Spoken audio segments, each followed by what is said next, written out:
이번 결정 또한 개파주의와 당이 결별하는 것이라고 이야기될 수 있는데 마치 이번에 내린 결정이 그냥 아무것도 아닌 양 폄하하는 그러한 제가 보도를 볼 때 참 가슴이 아픕니다.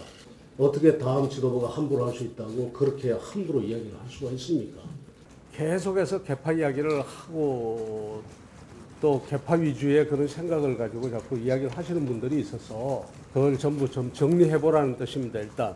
그리고 필요하면은 거기에 대해서 이제 조치를 강구하겠다는.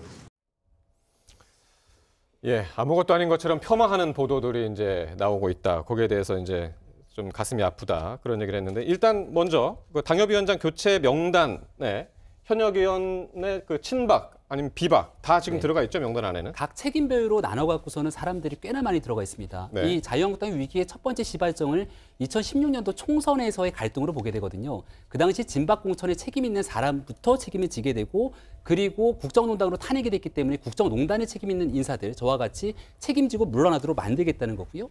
그 이후에 당이 분당되지 않습니까? 네. 분당에 책임이 있는 비박계 인사들 일부를 집어넣게 되고 네. 마지막으로 기소가 되거나 재판을 받고 있는 사람들 중심으로 총 4단계로 분류를 해서 한국당 의원들 20명이 넘게 정리를 하게 된 겁니다. 네, 네, 저는 여기에 대해서는 어쨌거나 김용태 이 사무총장에 대한 결단을 좀 높게 평가해야 된다 생각을 하는데요. 그동안 인적 쇄신이 이루어지지 못했던 것은 서로가 나의 책임을 묻지 않고 상대방의 책임을 먼저 묻는 겁니다. 네. 근데 김용태 사무총장이 조직강화 특별위원회 위원장으로 있으면서 퍼스트 펭귄이라고 얘기를 하게 되는데 내가 먼저 내 목을 치겠다. 스스로가 물러날 테니 모두가 책임 있는 사람들이 한 발 뒤로 물러나고 기회를 주자라고 얘기를 했기 때문에 일단 여기에 대해서 현재까지 그렇게 생각했던 것만큼 엄청난 잡음들이 나오지는 않고 있는 상황으로 볼 수 있습니다. 일단은 그 모든 언론들이 이야기했고 전문가들도 이야기했지만 한 10명 안팎의 현역 의원들이 들어가 있을 거다라는 거에 비하면은 21명은 좀 많은 편이죠. 그런데 이미 불출마 선언을 한 사람들도 그 안에 들어가 있고 그리고 이제 지금 재판을 진행 중인 재판을 받고 있는 사람들도 있어서 이게 그거 다 빼고 나면 한 6명 남는다고 그러죠? 네, 어떻게 보셨어요? 21명 명단 발표를. 저는 그러니까 보면 나름대로 개파 안배를 했습니다. 개파 안배를 했고 다만 근데 비박계의 경우에 좀 전에 지적을 하셨듯이 의원직을 더 이상 안 하겠다. 예를 들어 황영실 의원 같은 경우는 이제 불출마 선언을 해버렸거든요. 지금 선거법 위반으로 어떤 재판이 걸려 있는데 그러니까 다음 선거는 안 나가기로 했습니다. 어차피 다음 선거에 안 나갈 사람이 원래 당협위원장이라는 건 차기 선거를 위해서 굉장히 중요한 조직이거든요. 그런데 굳이 뭐 그걸 이제 어떤 여기에 하나에 끼워넣기 식으로 팔 수 있느냐 이제 이런 논리도 있고요. 예. 그렇기 때문에 그 비박계가 친박계가 사실 입이 더 나와 있는 건 사실이에요. 근데 한 가지 재미있는 거는 그렇게 지금 반발이 예상보다 크지 않은 가장 큰 이유는 이 지금 소위 칼을 든 김병준 비대위 수명이 곧 끝난다는 사실입니다.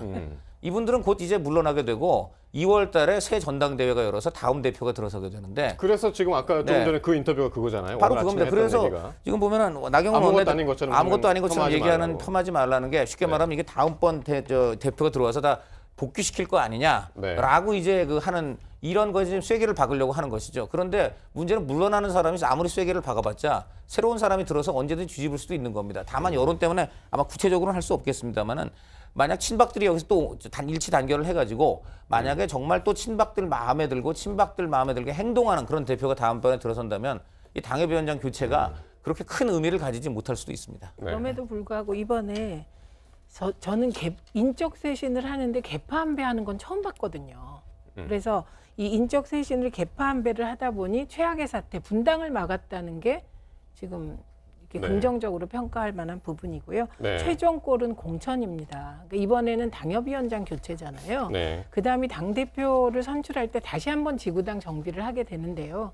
아까 김병준 위원장께서 하신 말씀을 그때 정비하지 못하도록 뭔가 조치를 마련하겠다는 뜻입니다. 그런데 그때 만약에 정비를 못하고 이 체제로 간다고 하더라도 공천 때는 그 현역 의원들이 의정활동을 잘하면 대여 투쟁력을 높이면 다시 살아날 수 있는 길이 있다는 얘기가 공공연하게 나오고 있기 때문에 그러니까 지금 당장 확실히 잘리지 않기 때문에 조용할 수 있는 거죠. 게다가 전당대회라는 게 이제 당협위원장이라든가 기존 현역 의원들이 절대적으로 유리합니다. 현역 의원들이 각 지역구에 자기 조직을 아주 강하게 갖고 있기 때문에 향후 전당대회에 나오는 후보들은 당협위원장 배지가 떨어졌더라도 그 지역구를 찾아가서 현역 의원한테 매달릴 수밖에 없어요.